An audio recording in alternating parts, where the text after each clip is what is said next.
ማሌማ ወላጅ አባቱ ማን እንደሆነ አያውቅም። በቅርቡ ከጋዜጠኞች ጋር አድርጎት በነበረ ቆይታ ወላጅ አባቴ ማን እንደሆነ አላውቅም፣ እናቴም አያቴም ስለ አባቴ ምንም ነገር ሳይነግሩኝ ያደግኩት ብሏል።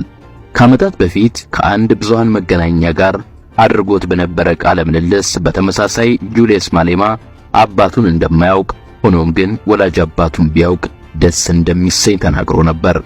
ይህንን ቃለ ምልልሱን ያደመጡ በርካታ ሰዎች ታዲያ አባትህ ነን እያሉ ከጁልየስ ማሌማ ጋር መገናኘታቸውን አላቆሙም ነበር።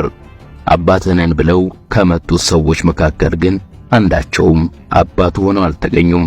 በ2019 ግን አንድ ሁነት ተከሰተ። ፌስቡክ በተሰኘው የማህበራዊ ትስስር ገጽ የጁልየስ ማሌማ አባት ነኝ የሚሉ አንድ ኢትዮጵያዊ ብቅ አሉ። ሰውየው አባት ነኝ ላሉበት እርግጠኝነታቸው ማመሳከሪያ ያሉትን ታሪክም ገለጹ። በወቅቱ ኖር የነበረው በአፓርታይድ አገዛዝ ስር በነበረችው ደቡብ አፍሪካ ውስጥ ነበር። ከማሌማ እናት ጋር የፍቅር ግንኙነት ነበረኝ። በዚህ የፍቅር ግንኙነት ነበር ጁልየስ ማሌማ የተጸነሰው። ሲወለድም እዚያው ነበርኩ። አህመድ ወይም ነጋሲ ብዬ ስም ላወጣለት ነበር። በመሃል ሳይታሰብ ግን በፖሊስ ቁጥጥር ስር ውዬ ዲፖርት ተደረኩኝ። ቀሪውን የህይወት ዘመኔን በትውልድ ሀገሬ ኢትዮጵያ ሐረር ውስጥ እየኖርኩ ነው። ጁልየስ ማሌማ የኔ የአብራክ ክፋይ ልጄ ነው ሲሉ ነበር የሐረር ከተማ ነዋሪ የሆኑት ኢትዮጵያዊ አዛውንት ያስታወቁት። መረጃው በወቅቱ ለብዙዎች መነጋገሪያም ሆኖ ነበር።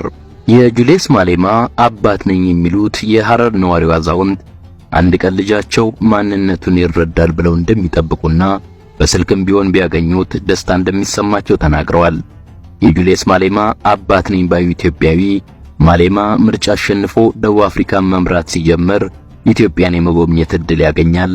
በዚህ አጋጣሚም ልጃቸው የወላጅ አባቱ ሀገር ኢትዮጵያ መሆኗን ያውቃል ብለው ተስፋ ሳይቆርጡ እንደሚጠባበቁ መናገራቸው በዚያ ሰሞን የፌስቡክ ተጠቃሚዎች ዘንድ መነጋገሪያ ሆኖም ነበር።